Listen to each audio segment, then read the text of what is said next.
ఇవాళ మనము చిలకడ దుంపలతో మామిడికాయ పచ్చడి చూద్దామండి.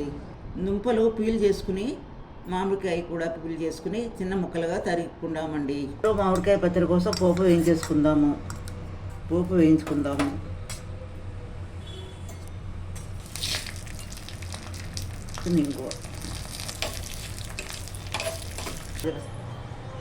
మొదట మామిడికాయ ముక్కలు గ్రైండ్ చేసుకుందాము.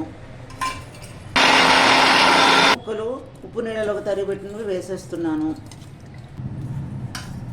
ఉప్పు, పసుపు మిక్సీ చేసుకుందాము. మొదట గ్రైండ్ చేసిన మామిడికాయ తురుము వేసేద్దాము. కొత్తిమీర వేసుకుని గ్రైండ్ చేసుకుందాము. చిలకడ దుంపలతో మామిడికాయ పచ్చడి రెడీ అయిపోయిందండి. ఇది అన్నంలోకి, టిఫిన్లోకి చాలా బాగుంటుందండి.